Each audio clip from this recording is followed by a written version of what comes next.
Takže ľudia, toto je ten náš slúbený as a my si dneska odpovieme na vaše otázky, tak rovno poďme na to.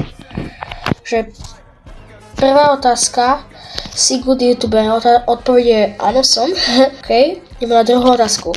Čo chceš robiť, keď budeš veľký? Asi na youtuber. Ok, tak, no neviem, asi zatiaľ ten YouTube ma tak baví. Asi ten YouTube asi, hej, tak. Plus správ PVHU, no PVHU spravím, ok. Tak poďme na ďalšiu otázku. Obľúbená hra. No, obľúbenú hru ako moc nemám. Ja mám, že 3 obľúbené hry a to sú, že Rivals, potom Brawl Stars a Minecraft, tak ako ja neviem presne. Tak až máte takto odpoveď a poďme na ďalšiu otázku. A ďalšiu otázku nám dal Zixi, to už nie je úplne taký malý youtuber, je to dosť dobrý youtuber, má aj streamy a my si poďme odpovedať na jeho otázku, tak poďme na to.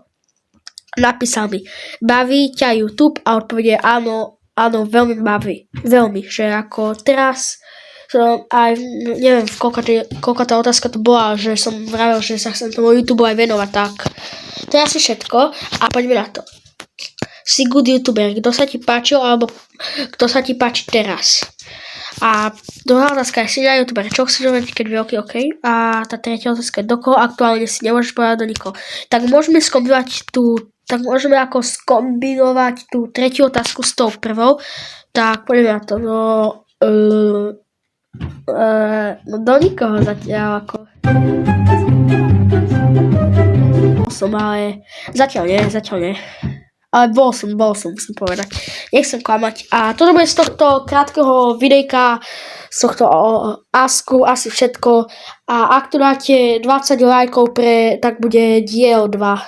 Tak dáte like, odber, že čau.